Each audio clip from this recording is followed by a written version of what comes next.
spending so much money on wars across the planet, they're now going to begin taxing you on things you haven't even sold. If it goes up in value and you're still holding it, you're going to get a tax bill. The repricing of energy is ongoing as well, so get used to an entirely new world with new rules.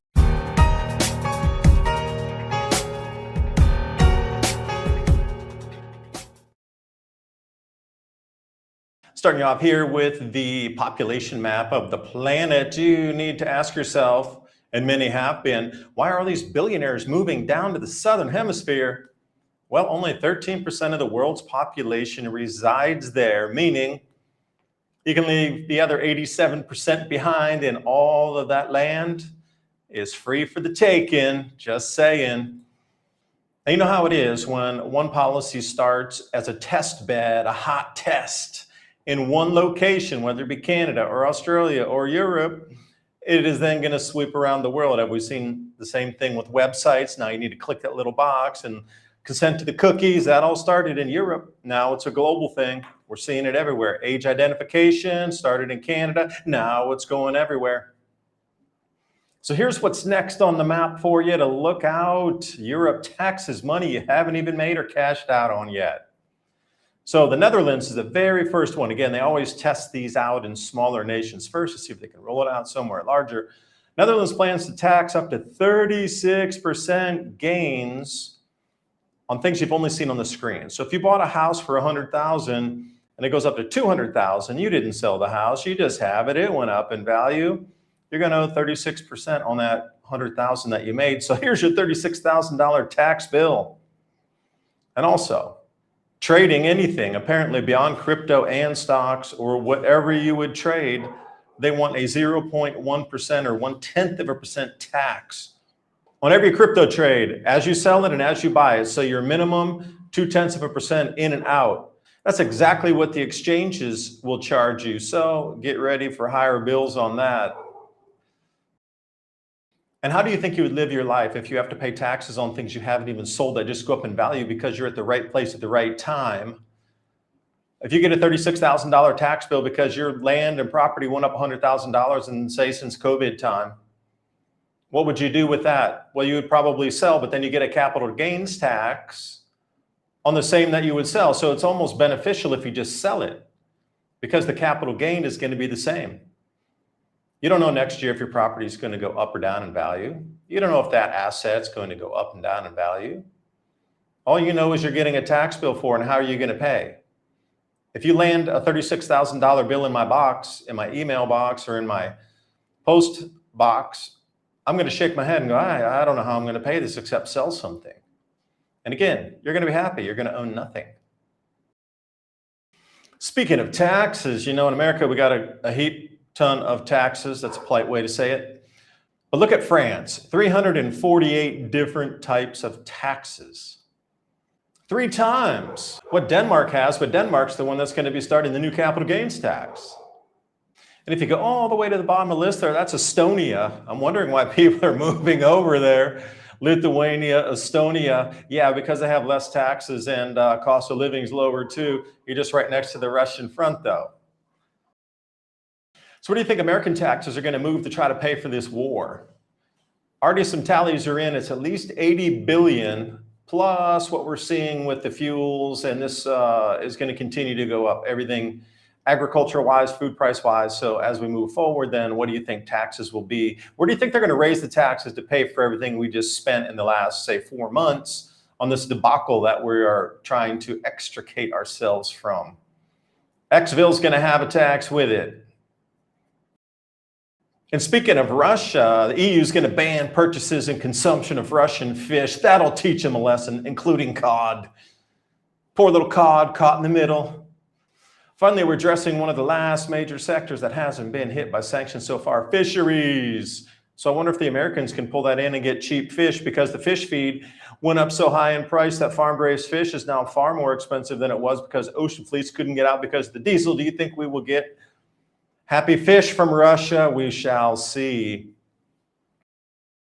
73 miles off the coast of Antarctica in waters so clean they're virtually untouched by human pollution lives a tiny organism that researchers believe may be one of the most powerful anti-inflammatory nutrients ever discovered. It's called krill.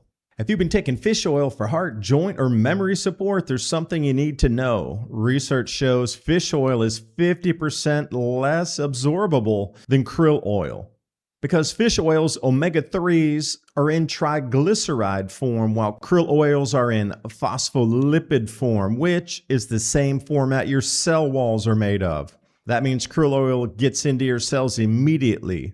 In head-to-head studies, krill oil outperformed fish oil at improving cholesterol, reducing inflammation, and easing joint pain. Native Path Antarctic krill oil is sourced from pristine Antarctic waters, contains the powerful antioxidant astaxanthin, and comes in a tiny soft gel, no fishy burps. For my special bundle offer plus free shipping, head to getkrill.com/adapt. That's GETKRILL.com/ADAPT. Try it risk-free with a 365-day money-back guarantee. Click on that link in the description box below. But hey, let's talk about birds, fish. Let's keep it natural, wildlife. The apocalyptic bird nest.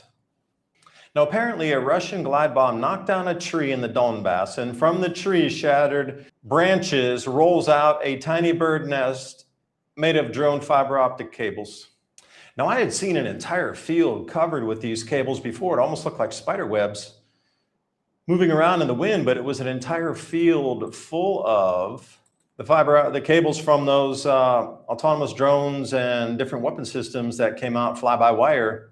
Nature is beautiful, and I think we've mimicked that to an extent, and now it is, well, part of the new landscape. I wonder how farm machinery is going to grind through all the fiber optics to plant that, and how healthy the soil will be with plastics and optic cables churned into it.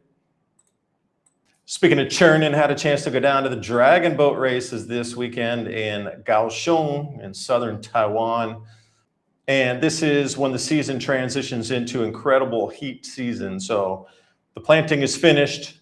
Now it just waits for the heat to take and the fruit comes.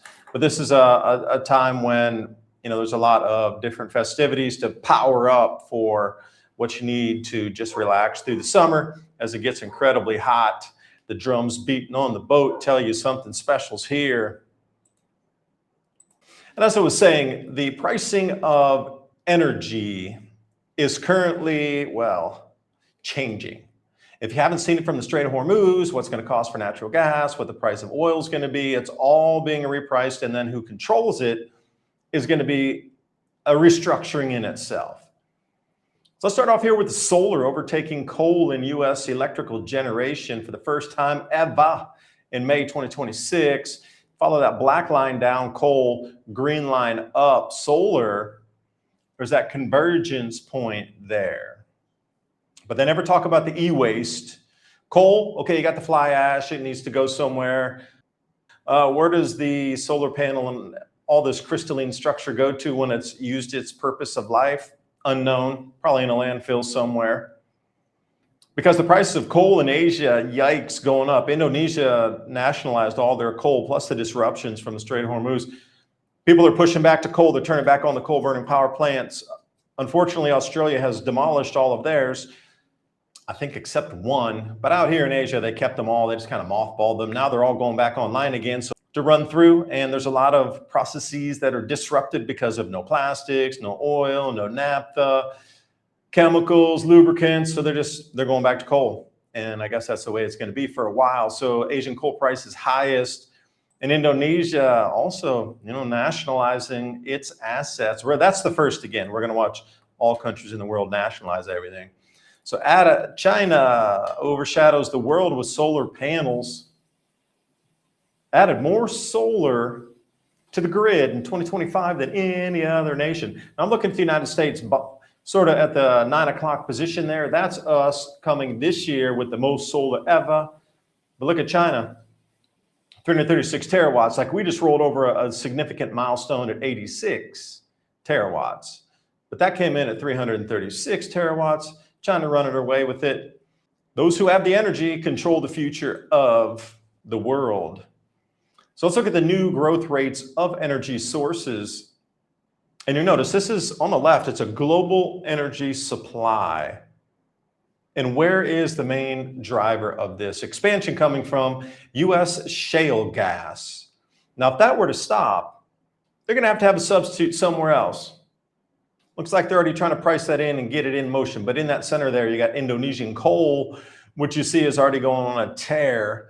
Saudi Arabian oil, that's going to be restructured. And then I bet nuclear is going to be the thing moving forward, because we got the data centers, we got the people, and now we got all the electric cars, percent of new car sales that are electric. You're putting all those automobiles on the road, they need electric, data centers need electric, you need electric, factories need electric, and there ain't enough electric. That's all I'm going to say about that. Where's it going to come from?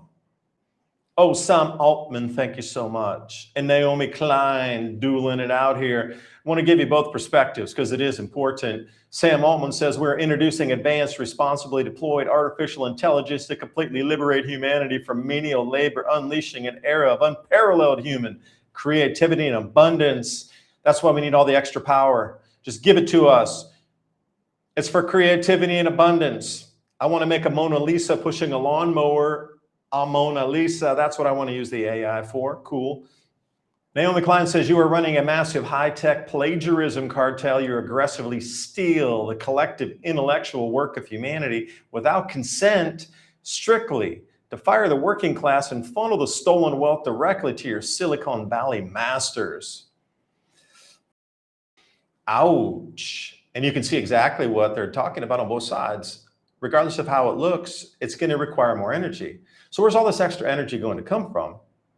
And how much is your life going to increase in spending, and is it going to cost you more? But how much? For everything that you consume, because you can see right now the chessboard has actually just been not flipped over, but greatly moved in the last 5 months. Where we get our oil, how we get our oil, who controls the oil, how much the oil is going to cost. How about all the naphtha, the sulfuric acid, anything fertilizers, that's all going to cost more. It's all going to be controlled differently. GCC countries, Gulf Cooperation countries, they're going to control a lion's share of things coming out of that area now. They can charge more if they want. We had a lot of destroyed different infrastructure, factories, plants, this sort of thing. That's going to come online later, years from now. Going to cost more until that gets built out. Electricity is going to cost more. I just showed you those examples. We got now the solar, the addition of solar, but I don't think it's going to be enough to push and give us what we need with all the data center build out. I just saw down, I think it was Chevron in Texas is using gas from the Permian Basin to generate electricity specifically for on-demand data centers. No residential at all. They burn it, they generate it from the gas, and they send it, all those megawatts, gigawatts, terawatts directly to the data centers. This is where we're getting into, where oil companies are building now gas-fired power plants just dedicated for these data centers. So where does it move from here? That's the question. Everything is going to go up in price. And now the money's being tweaked. They want you to pay taxes on things you haven't even sold yet. So you can just see the entire world's being restructured just like it was after World War II. I highly encourage you to look at World War II post, like 1946 to 49, and see the tremendous, unbelievable amount of the way the world was twisted and bent into a new form prior to what it was. And again, you'll start to see that if you go back into the aristocracy, further back in the 1700s, 1600s, the bend itself from the Roman Empire. So we're just in this like continuous twisting. And we are definitely in another chapter of it right now. I do appreciate you watching. Hope you got something out of it. These are very deep questions, you know, in this agriculture thing, the disruption, yield declines coming up with everything else on top. Is at our doorstep here when the crop tours start here. Coming up in July, we're going to get smacked with a wet fish, the cod that's been forbidden for sale in Russia. Bam, bam. Going to hit us across the face with how much the wheat is going to cost you by the end of the year.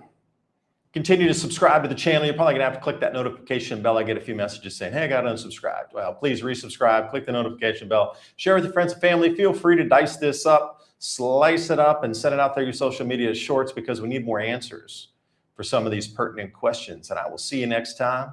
Bye for now.